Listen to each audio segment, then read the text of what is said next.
These are some photos I took many years ago back in my film camera days and scanned in. Not until I made some film camera related videos did I realise how popular film photography has become again. Technically, film is far inferior to digital. It has inaccurate colours, there are colour casts, grain, a lack of detail, definition and sharpness.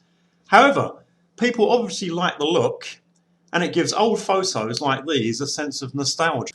The problem, if you want to shoot film, is that you have to go out and buy the film camera equipment. There's a lot more effort involved, and then there's the ongoing cost of film and developing.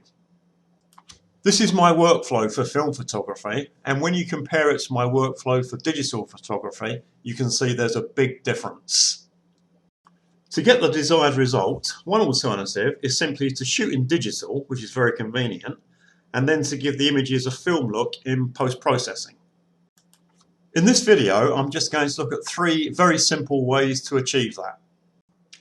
Photoshop is my image editor of choice. This is an old version, CS5, but it does everything I need it to do. Occasionally I use GIMP. GIMP is free open source software, and what I find is I can normally do with GIMP what I can do with Photoshop, but because I'm more familiar with Photoshop, I can do things quickly, and with GIMP it takes me a lot longer to figure out how to do things. But if you don't have a copy of Photoshop and you don't want to spend money, GIMP is a good alternative. And don't worry about technical skills with Photoshop. I belong to the 99% of people who only use Photoshop to 1% of its capabilities. I'm really in awe of the 1% who can really use Photoshop well, but I'm not one of them. So everything in this video is going to be really simple. The first method is just to use someone else's action. And using someone else's work isn't theft or copyright infringement. Lots of websites make actions available that you can download for free. I got this one from a site called Preset Pro, and they give you various options that you can download, and using them isn't a problem. And all an action is, it's when someone who is clever with Photoshop goes through a series of edits and they record what they do and save it as an action, then you can load that action and play it, and it will go through exactly the same steps. So I've loaded it already. All I need to do is to hit play on the action dialog, and that will go through the same edit steps. So let's do that. And here's the end result. And the good thing about actions is it's really simple to do. The bad thing is that you can't do much about the end result. I'm not too keen on this image because I think there's too much grain. But now I could try and edit it more, but that probably won't be very successful. Or I can just go back and download a different action and try that, but it's all quite time consuming. But anyway, that's the first method, is to use someone else's action. The second method is to edit directly in Photoshop. The disadvantage is that you do need to know a little bit about Photoshop. When you played the action, you didn't need to know anything about Photoshop. With this method you do, but it's actually quite simple, and I'll be going through those steps in a few seconds. The big advantage is that you have lots of flexibility and you have complete control over the way your image looks. We all know that film photography has grain, and in digital terms that's known as noise. So the first thing we need to do is just to add some noise, and to do that, go up to the filter, noise, add noise, and then you can adjust the amount of noise by moving this slider left or right. If you go too fast to the right, it will just obliterate the image with too much noise. I'm going to leave it quite low. You can choose between uniform and Gaussian, and you can choose the monochromatic option. And when you're happy with what you've got, just click OK, and all those changes are saved. The colour in film photography has a very unique look, and there are hundreds of ways you can change the colour in Photoshop. I'm just going to look at two very easy ways to do that. And the first thing I'll do is to add an adjustment layer for curves, put a few anchor points in, and then just play around with the curve. And what you need to remember, that there's no right or wrong way of doing this. It's purely a personal preference. So just move the curve until you get the colours you want. And that's all there is to it. And the next thing you can do is to add another adjustment layer with a photo filter. So photo filter, and then you've got a choice of different photo filters. Let's put in a magenta. And again, as I said before, you've got lots of flexibility and control using this method. So you can change the density of the filter,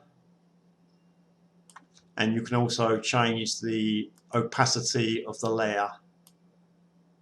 Lots and lots of things you can do. There's no wrong or right, just get it to how you want it. When you're happy with everything, you've now got 3 layers. You just need to flatten the layers. So go up to layer and flatten, and then you can save your image.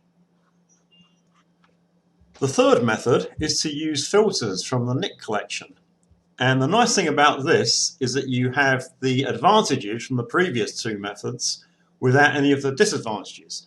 So you don't need to know how to use Photoshop, but you still have a lot of control over how you change your images.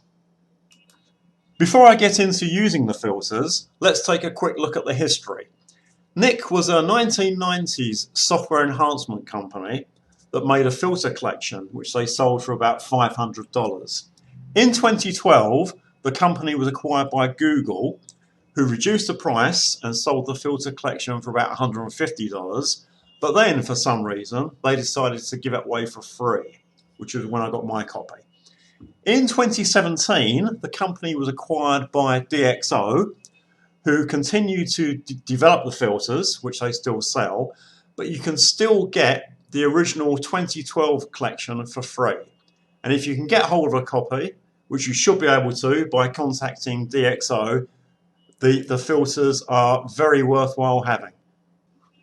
The filters run in Photoshop, so we need to go up to Filter, Nik Collection, and because it is a collection of different filters, we need to choose the filter we want. I'm going to choose Color Efex Pro 4. And on the left-hand side, you'll see various film effects. There's just film grain, film effects for vintage, nostalgic. I'm going to choose modern. And over here, it gives you a list of different film stocks that you can select. So if you want a Velvia look, choose Velvia, film details. And as I said before, the nice thing about this is that you don't need any Photoshop skills, but it gives you lots of flexibility and you have complete control over the look of your image. So you can change brightness, contrast, different sensitivities, different colors, saturation, the amount of grain per pixel, the softness, shadows. You can really do a lot. So just play around with those as much as you want. When you're happy, click OK, and that will take you back into Photoshop and apply all the changes that the filter has made. You've got 2 layers, so just go up to Layer, Flatten Image again, and then you can save your image to wherever you want. I hope that's been useful. I've deliberately tried to keep everything as simple as possible because I know how frustrated I get trying to follow Photoshop tutorials that are too complicated. Do try to get hold of a copy of the 2012 Nik collection. It's free, it's really fantastic, it gives you all the advantages without any of the disadvantages. And if you have any questions or comments, please leave them below. And once again, thanks for watching.